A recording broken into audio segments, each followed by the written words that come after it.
दोस्तों नमस्कार, आप देख रहे हैं RJSP भारत का सच। आज हमारे साथ जुड़ चुके हैं डॉक्टर जसवंत, जो साइंटिस्ट हैं, डॉक्टर हैं। आइए हम बात करते हैं उनसे कि कोरोना जो आज इस देश में महामारी के रूप में फैल रहा है, पूरी दुनिया में फैल रहा है, इनकी क्या राय है। सर, डॉक्टर जसवंत सिंह जी, जो कोरोना जो इस देश पूरे वर्ल्ड में फैल रहा है, आप इसको कैसे देखते हैं? बेसिकली जो वर्ल्ड वाइड जो ये महामारी का जो कंडीशन आ चुकी है कि आज पूरा देश इससे लड़ रहा है, और जिस तरह से ये स्टार्ट हुआ और जिसकी वजह से आज जो पूरे वर्ल्ड में हर कंट्री के हिसाब से फैलता जा रहा है। तो बेसिकली जो कंडीशन ये है कि हमारा जो देश है वो विभिन्नताओं का देश है, जो डाइवर्सिटी ऑफ इंडिया कहा जाता है। और जो अदर कंट्रीज़ में जो कंडीशंस है, वहाँ का जो लिविंग स्टैंडर्ड्स है, वो सब चीज़ें डिफरेंट है हमारे यहाँ से। अदर कंट्री में जो फैला गया है उसकी जो कुछ कंडीशन जो मैं आपको बताऊं कि वहाँ जो लोगों का फिजिकल डिस्टेंसेस है वहाँ बहुत कम है। फिजिकल डिस्टेंस समझने का मैं बताता हूँ, सोशल डिस्टेंस और फिजिकल डिस्टेंस अंतर समझें। पहली बात तो जो लोग कह रहे हैं सोशल डिस्टेंस का प्रयोग करें, जो सोशल डिस्टेंस बनाए रखें। सोशल डिस्टेंस मतलब सामाजिक दूरी, जबकि सामाजिक दूरी नहीं है, इसे बोलूँगा मैं फिजिकल दूरी, यानी कि फिजिकल डिस्टेंस। सही terminology, scientific terminology, medical terminology है कि यह है फिजिकल डिस्टेंस, शारीरिक दूरी बनाए रखें, तभी हम इसको सही मायने में समझ सकते हैं। क्योंकि शारीरिक दूरी का होना बहुत जरूरी है, क्योंकि शारीरिक दूरी नहीं रखेंगे तो ये हमें बहुत जल्दी इफेक्ट कर सकता है। तो विदेशों के अंदर जो आप देखते हैं वहाँ का जो लाइफ स्टाइल है, शारीरिक दूरियाँ बहुत कम होती है। जब लोग वहाँ अधिकतर जो लोग मिलते हैं तो गले मिलते हैं, किसिंग करते हैं या आपस में हाथ से मिलते हैं। और हमारे देश के अंदर, इंडिया के अंदर वो चीज़ें मेंटेन रखी जाती है कि यहाँ हम लोग या तो हाथ जोड़ के नमस्ते करते हैं या फिर गले बहुत कम लोग मिलते हैं या मैक्सिमम हाथ से प्रयोग करते हैं। तो हमारे यहाँ उस डिस्टेंस को काफ़ी यूज़ किया जाता है, पहले भी और आज भी। तो सबसे बढ़िया फैलने का कारण यही रहा है कि वहाँ फिजिकल डिस्टेंसिंग का प्रयोग नहीं हुआ था, हमारे यहाँ वैसे थोड़ा टाइम लगा। और फैलने का कारण वही है कि हमारे यहाँ जो विदेशों से लोग आए हैं, उन लोगों ने जो आके यहाँ पर उस चीज़ को मेंटेन नहीं रखा, इसीलिए वो सब चीज़ें फैल गई हैं। और उसी की वजह से आज जो देश की हालत आप देख रहे हैं कि पूरे भारत में लाखों लोग इससे प्रभावित हो चुके हैं। और इसी कंडीशन में आगे और बढ़ेगा भी, अगर इसको सही तरीके से साइंटिफिकली बोलूँगा, साइंटिफिकली इसको अगर कंट्रोल नहीं किया गया तो मैं उम्मीद करूँगा कि ये चीज़ें और ज़्यादा फैलेगी। क्योंकि ये वायरस है, ना कि कोई हवा या मौसम जो बदल जाए, नहीं, वायरल इन्फेक्शन है, इससे highly dangerous for the everybody. अच्छा डॉक्टर साहब, मेरा एक सवाल हो रहा है आपसे। जो सोशल डिस्टेंसिंग की जो आप बात कर रहे हैं, देश में लॉकडाउन भी लगाया हुआ है भारत सरकार ने, और इस लॉकडाउन का पालन भी कर रहे हैं, लेकिन कुछ मजदूर लोग हैं जो अपने घरों को जाना चाहते हैं। उस समय काफ़ी भीड़ हो जाती है जगह जगह, और जो सीमाएं लगी हुई हैं स्टेट की, काफ़ी भीड़ लगी हुई है। तो ये जो आप सोशल डिस्टेंसिंग की बात करें, तो क्या ये जो एक साथ लोग इकट्ठे हो रहे हैं, क्या इसमें सोशल डिस्टेंसिंग को नज़र रखते क्या ये वायरस फैलेगा नहीं? क्या इसको आप कैसे देखते हैं? बिल्कुल सही पूछा था आपने कि बेसिकली क्या जिस तरीके की क्राउडिंग, यानी कि जो हम फिजिकल डिस्टेंसिंग की बात कर रहे हैं, सोशल डिस्टेंसिंग नहीं कहूँगा मैं, फिर बोल रहा हूँ फिजिकल डिस्टेंसिंग। फिजिकल डिस्टेंसिंग के हिसाब से जो ये चीज़ हो रही है, ये बिल्कुल भी गलत है, और इसका जिम्मेदार सिर्फ ओनली गवर्नमेंट है। गवर्नमेंट को जो मेजरमेंट लेना चाहिए था, जो कंडीशंस को कंट्रोल करना चाहिए था, वो नहीं कर पा रही है। मैं एक सिंपल सी बात कहना चाहता हूँ कि जो लोग अगर घर अपना जाना चाहते हैं तो उनको घर जाया जा सकता है, बड़ा आसानी से उनको भेजा जा सकता है बसों के द्वारा, जो भी माध्यम है जाने के, क्योंकि ये उनका अधिकार है और उसका अधिकार को कोई भी नहीं छीन सकता, चाहे वो किसी भी देश का नागरिक हो या किसी भी राज्य का नागरिक हो। ये पहले उसकी प्राथमिकता है कि आप किसी को उसके अधिकार से वंचित नहीं कर सकते हैं। तो सिंपल सी बात है कि अगर उनको जाना था, आप ले जाइए, उनको क्वारंटाइन करिए प्रॉपर्ली, जो उनका टाइम ड्यूरेशन है। और ये चीज़ें होती कैसे कि आपको इसको प्रधान गांव लेवल से स्टार्ट, प्रधान की जिम्मेदारी देते हैं, उसके बाद आपका सेक्टर मजिस्ट्रेट होता है, उसके बाद जो मजिस्ट्रेट होता है, उसके बाद जो है शहर के हिसाब से वो चीज़ें डिवाइडेड होती और हर उस स्तर पे उसको कंट्रोल करने की कोशिश की जाती। तो मैं उम्मीद करता था कि ये चीज़ें नहीं बढ़ती, क्योंकि हर व्यक्ति की अपनी एक इम्यूनिटी पावर होती है, प्रतिरोधक क्षमता होती है। वो प्रतिरोधक क्षमता तब तक काम करे जब तक उसके शरीर के अंदर खाना पीना जाता रहेगा। अब बेचारे मजदूर लोग हैं जो कि बहुत दूर से, मैंने देखा है कि टीवी पे भी, और मैं भी खुद देखता हूँ डेली, क्योंकि मैं भी अपने लेबोरेटरी जाता हूँ, कि लोग कैसे किलोमीटर पैदल आके जा रहे हैं, पूछते हैं कहाँ जा रहे हैं जी, मैं अम्बाला से आया हूँ, मैं राजस्थान से आया हूँ, मैं आपका हिमाचल से आया हूँ, मैं अपने यहाँ से जम्मू कश्मीर से आया हूँ। क्यों? क्योंकि उसको फैसिलिटी नहीं थी, पैदल आ रहे हैं वो लोग। तो आप सोचते हैं क्या उनकी इम्यूनिटी जो 500 किलोमीटर, 1000 किलोमीटर चल के आ रहे थे, वो क्या वो इम्यूनिटी बनी रहेगी? और जिस तरह से वातावरण परिवर्तित हो रहा है, और इस वातावरण परिवर्तन के अंदर, मौसम चेंज के परिवर्तन के अंदर खांसी जुकाम बुखार कॉमन है, वो नॉर्मल होता ही है हमें, तो उसको भी आप कोरोना वायरस ना समझें, क्योंकि कोरोना वायरस है डिफरेंट थिंग। उसका एक सिस्टम होता है, वो सिस्टम जब तक उसको मिलेगा नहीं, जब तक वो आपकी बॉडी में इंजेक्ट नहीं होगा या उसको एक कंडीशन नहीं मिलेगी, तब तक वो नहीं फैलेगा।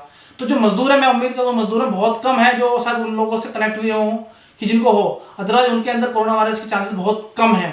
ये रूल है, क्योंकि उनकी बॉडी सिस्टम, बाकी जो लोग लिविंग स्टाइल लोग एसी में रहते हैं, जो बहुत ज़्यादा हाइजीनिक कंडीशन रहते हैं, उनकी तुलना में बहुत ज़्यादा डिफिकल्ट है, बहुत ज़्यादा स्ट्रॉन्ग है। इसलिए जो माइग्रेंट लेबर्स हैं उनका, माइग्रेंट मैं बोलूँ कि हमारे जो कामगार हैं जो एक राज्य से दूसरे राज्य, एक शहर से दूसरे शहर, एक गांव से दूसरे गांव जाते हैं, वो हमारे कामगार हैं, वो हमारे अन्नदाता है मैं बोलूँगा, क्योंकि वो लोगों की वजह से सारी इंडस्ट्री चल रही है, सब कुछ चल रहा है। तो हमारा फर्ज बनता है कि उनको उनके घर पहुँचा के सुख सुविधा देकर, उनको खाना पीना व्यवस्था देकर और उनको मेडिकल फैसिलिटी जो देनी चाहिए वो देकर हम ये सब चीज़ें रोक सकते हैं। तो क्या ये डॉक्टर साहब आप ये कह रहे हैं कि सोशल डिस्टेंसिंग की, तो क्या ये जो लॉकडाउन लगा हुआ है तो देश की आर्थिक स्थिति बहुत ख़राब है, तो क्या लॉकडाउन धीरे धीरे जैसे खुलेगा तो क्या ये बीमारी बढ़ेगी नहीं?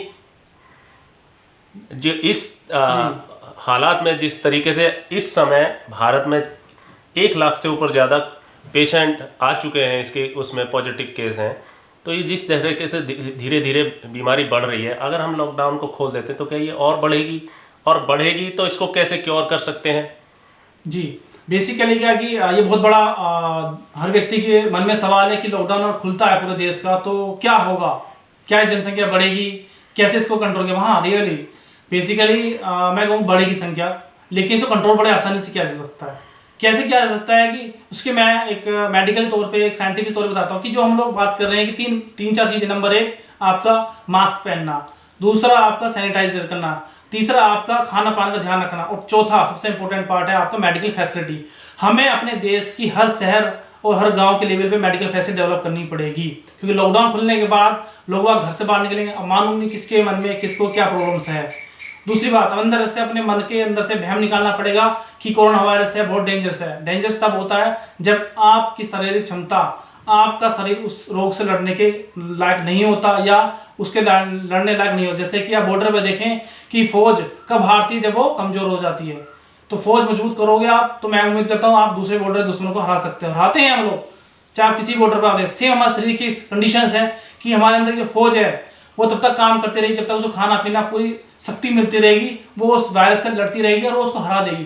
टेक ए टाइम, यानी टाइम जरूरत है, उसमें 15 दिन लग सकते हैं, महीना लग सकता है। जो इस वायरस का जो कंडीशन है वो लगभग आपका 4 से 6 वीक का टाइम लगता है इसको कंडीशन को कंट्रोल करके और उसको बॉडी को उसको इम्यूनिट करने के, यानी कि बॉडी को उसको अगेंस्ट लड़ने के लिए 4 से 6 वीक में ये अपना बॉडी इसको एक्सेप्ट कर लेती है और इसके लड़ने के लिए तैयार होती है। लेकिन न्यूट्रिशन जरूरी है, जो खाना होता है। तो लॉकडाउन के ड्यूरेशन में हमें भी ध्यान रखना, गवर्नमेंट को सारी जो कंडीशंस हैं उस पर ध्यान रखते हुए मेडिकल फैसिलिटी बहुत जरूरी है डेवलप करना हर शहर लेवल पे। अच्छा, आपने इम्यूनिटी की बात करी, तो किस तरीके के, आप साइंटिस्ट हैं, डॉक्टर भी हैं, तो किस तरीके के जैसे खाने में किस चीज़ के ज़्यादा ध्यान रख रहे हैं जिससे हमारी बॉडी में इम्यूनिटी पावर बढ़े? किस तरीके का हमारा खान पीन होना चाहिए, इसको क्या कहें? बेसिकली क्या, हमारे प्राकृतिक संसाधनों में बहुत सारी कुछ ऐसी चीजें हैं कि हमें कोई मेडिसिन लेने की जरूरत नहीं है, कोई एलोपैथी दवा लेने की जरूरत है, कोई ऐसी मेडिसिन लेने की जरूरत नहीं है कि हम लोग इम्यूनिटी कैसे बढ़ाएं। इम्यूनिटी पावर बढ़ाने, प्रतिरोधक क्षमता बढ़ने का कारण होता है कि आपके जो ऑर्गन, 3 ऑर्गन हमारे शरीर में ऐसे होते हैं जो हमारे शरीर के लिए बहुत। नंबर 1 होता है लीवर। लीवर हमारा सबसे जरूरी है ठीक रखना, क्योंकि लीवर के अंदर वो सब चीजें होती है, ताकत होती है जो हम खाते हैं, उसको डाइजेस्ट करके हमारी बॉडी में रिलीज करता है। और रिलीज करने के बाद जो है हमारी पूरी बॉडी को जो है जो पोषक तत्व की जरूरत है, जो मेटल जरूरत है, जो भी चीज न्यूट्रिशन वो प्रोड्यूस करता है। दूसरा होता है इंटेस्टाइना। इंटेस्टाइन क्या, हमारी आंतें, यानी कि आंतें आपकी जो है आपका कब्ज की प्रॉब्लम ना हो, तो उसके लिए आप जो है जो आप भूसे वाली चीजें हैं या न्यूट्रिशन वाली चीजें, दालें वाले हैं, इस तरह खा सकते हैं। तीसरा हमारा किडनी, तो किडनी के आगे जो आप लोग सब कुछ खाते हैं वो सारा बॉडी से बाहर निकालता है, यानी कि टॉयलेट, यानी कि मूत्र, और आपका जो शौचालय, इन दोनों माध्यम से आपकी बॉडी का दोनों फंक्शंस ठीक होने चाहिए। ये 3 सिस्टम आपके ठीक रहेंगे तो आपकी इम्यूनिटी पावर ऑटोमेटिक डेवलप हो जाएगी, क्योंकि जो भी आप खाएंगे वो आपके शरीर को लगेगा। जब शरीर को लगेगा तो आपकी बॉडी के सिस्टम में वो सारी चीजें आ जाएंगी जो किसी भी बैक्टीरिया, किसी भी वायरस के लिए अगेंस्ट काम कर। जैसे कि आपने देखा होगा कि एड्स की बीमारी का आज तक भी इलाज नहीं हुआ है। आज तक कोई वैक्सीन नहीं आया, आप समझने की कोशिश करें। तो ये वायरस उसी तरह से किसको आप एड्स समझे एक तरह से, कब जाएगा पता नहीं।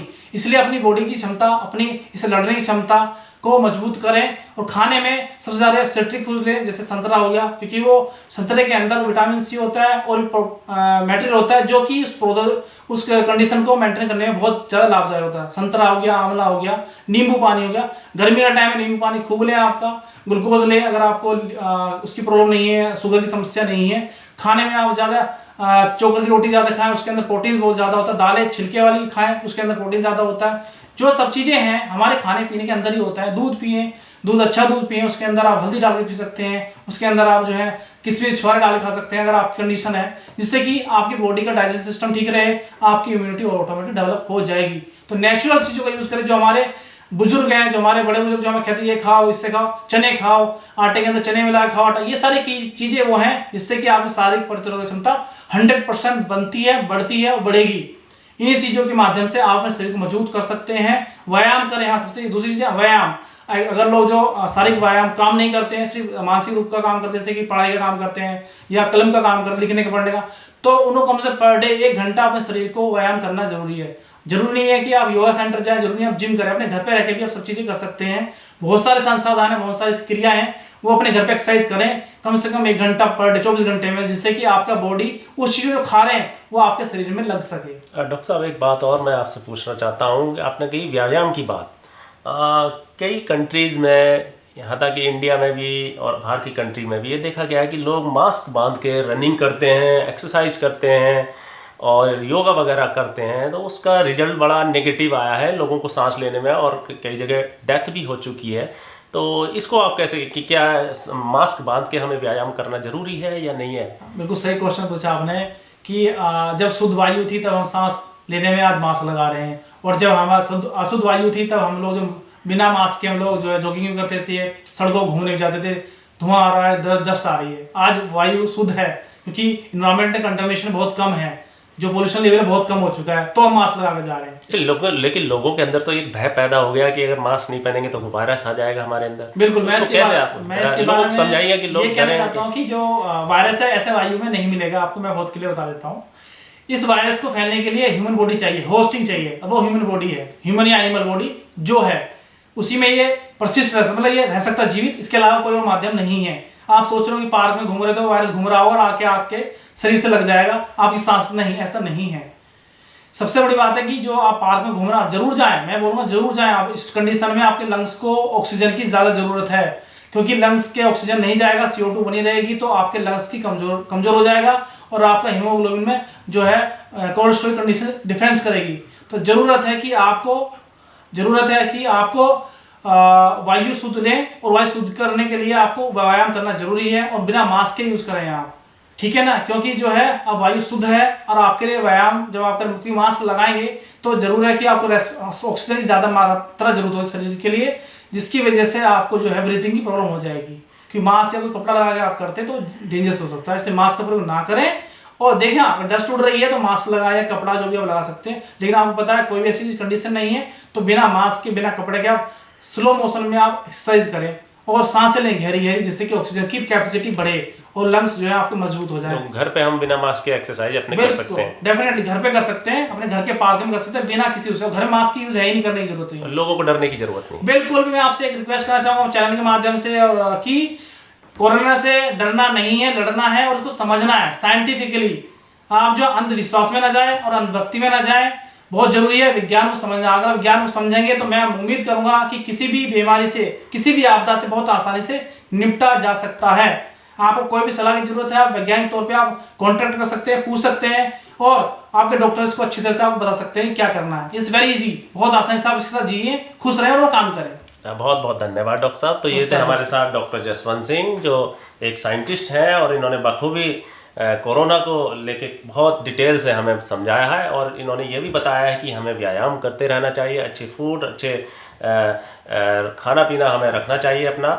इस तरीके से हमारी अंदर इम्यूनिटी पावर बढ़ेगी और हम कोरोना को मात भी दे सकते हैं। तो बहुत बहुत धन्यवाद डॉक्टर साहब। थैंक यू, धन्यवाद सर।